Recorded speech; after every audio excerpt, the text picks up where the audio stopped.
Quels sont les privilèges d'un chrétien missionnaire? Les privilèges, les avantages de se lancer dans la mission.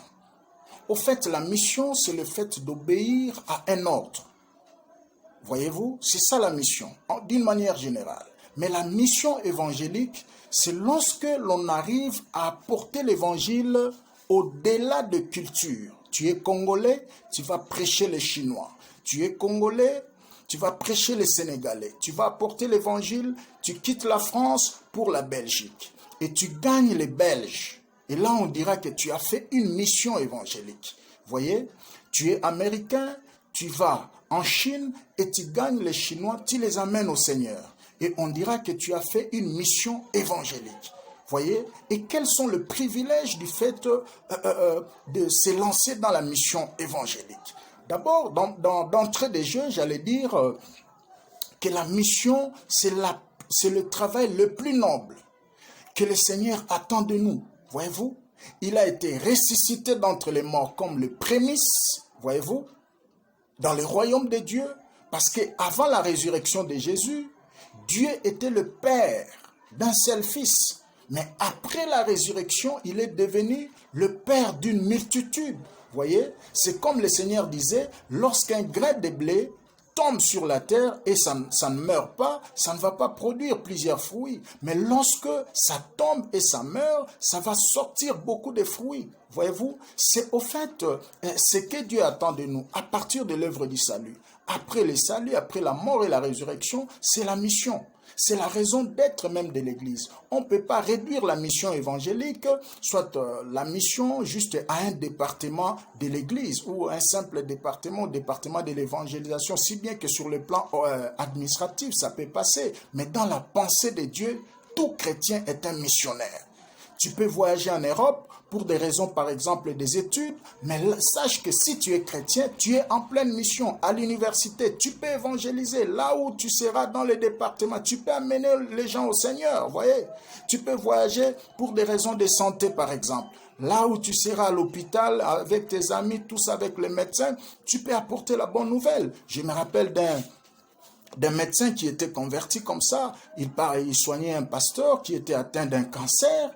Et finalement, il avait des hésitations pour parler à ce pasteur-là. Il voyait que, bon, si je le dis, peut-être il va tomber dessus, il va tomber directement et puis ça peut entraîner d'autres maladies. Mais curieusement, quand il a dit au pasteur, je suis désolé, tu es atteint du cancer. Le pasteur a commencé à louer Dieu et dit, oh, gloire à Jésus. Je sais que Jésus contrôle ses corps. Et s'il acceptait que je puisse mourir de cancer, gloire à Jésus. Toute la gloire revient à Dieu parce que je vais aller rencontrer mon Dieu. Mais je crois que ma mission est encore là sur la terre. J'ai des âmes à sauver et je ne mourrai pas de ce cancer. Et après, il va dire au médecin, tu peux aller faire le deuxième test. Il a fait le deuxième test et finalement, le cancer a disparu. Et finalement, le médecin lui-même était estomaqué de voir ces miracles. Et enfin, il a donné sa vie au Seigneur et il est devenu lui aussi pasteur. Voilà un peu la mentalité missionnaire. C'est que Dieu nous demande, tout un chacun, là où tu es, à l'école, à l'université, au marché, où tu vends, même dans les champs, avec les amis, quand vous partez, chemin faisant, vous devez gagner les âmes au Seigneur. On n'a plus beaucoup de temps. La Bible dit, levez les yeux et regardez, les champs est déjà mûr. Voyez-vous, le Seigneur Jésus revient très bientôt. Il est plus que jamais temps que nous devrions évangéliser, nous lancer dans la mission. La Bible dit, ceux qui auront annoncé la bonne nouvelle à une multitude brilleront comme les étoiles du ciel. C'est dans Daniel chapitre 12 au verset 3 et dans Apocalypse chapitre 14 verset 13, la Bible dit, heureux dès à présent ceux qui meurent dans le Seigneur, ils se reposent et leurs travaux vont les suivre.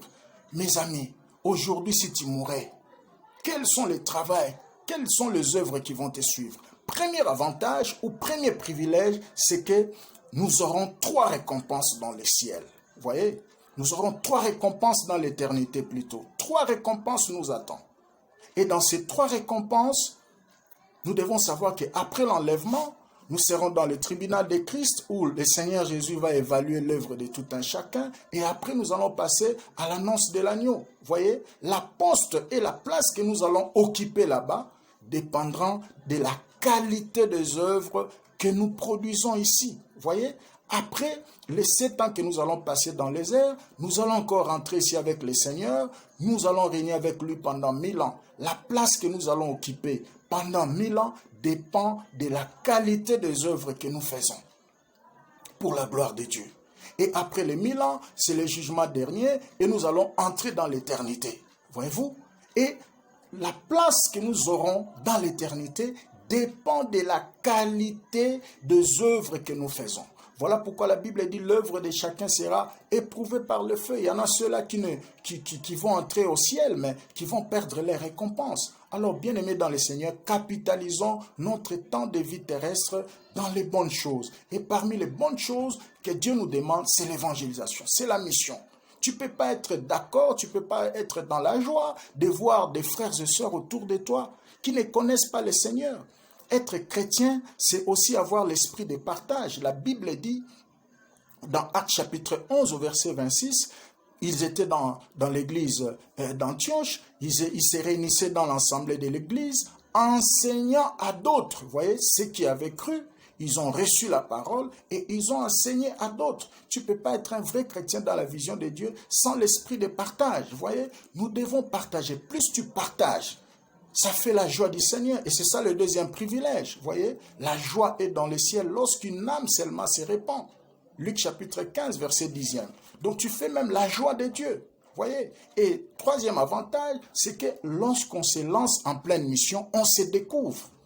Quelqu'un a dit l'homme se découvre quand il se mesure à l'obstacle. Mais moi, j'aimerais dire à quelqu'un, lorsque tu te lanceras dans la mission, tu vas découvrir certains dons, certaines grâces sommeillant en toi. La Bible dit, ceux qui avaient été chassés dans la persécution à Jérusalem, chemin faisant, ils annonçaient la bonne nouvelle. Arrivés à Antioche, ils ont partagé la bonne nouvelle pour la première fois aux Juifs. Ils étaient surpris de 2 choses. La première des choses, la main de Dieu qui les a accompagnés.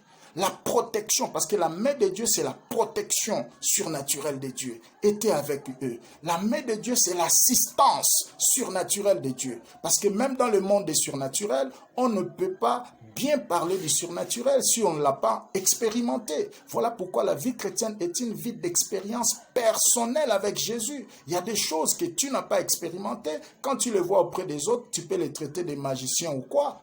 Vous voyez, c'est pourquoi à un certain moment, il faut chercher Dieu en profondeur et prier que Dieu fasse des expériences avec toi.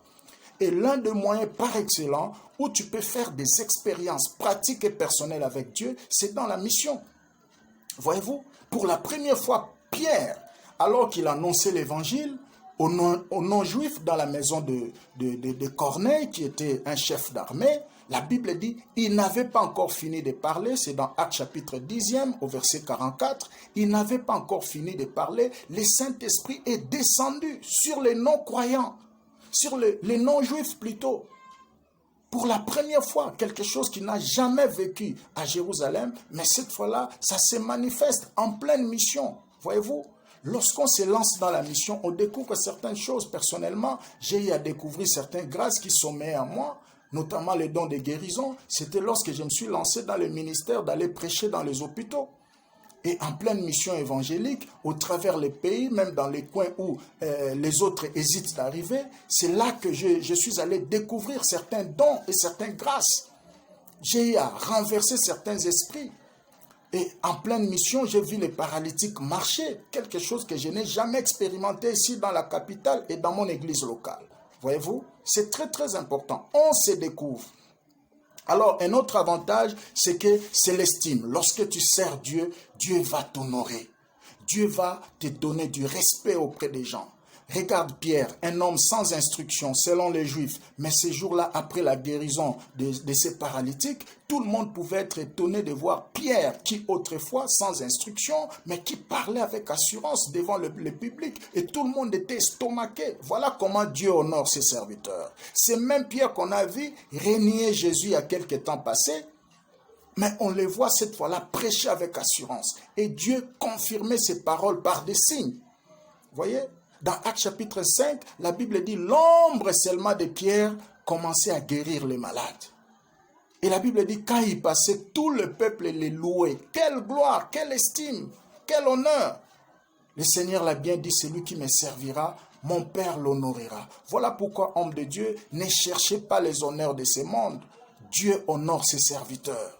Voyez, Dieu est fidèle avec tous ceux qui lui sont fidèles. Et cinquième avantage, il n'y en a pas seulement 5, hein. Cinquième avantage, c'est quoi? C'est que lorsque nous annonçons la bonne nouvelle, Jacques dit dans Jacques 5, verset 20, la Bible dit, nous couvrons une multitude de nos péchés. Lorsque nous réussissons à ramener quelqu'un qui était perdu dans la foi, nous couvrons une multitude de péchés. Alors, bien-aimés dans le Seigneur, la bonne nouvelle, la mission paye toujours. Et lorsque tu te lances dans la mission, tu dois activer ta foi à la grandeur et à la puissance infinie de Dieu. Sinon, c'est difficile de réussir sur le terrain.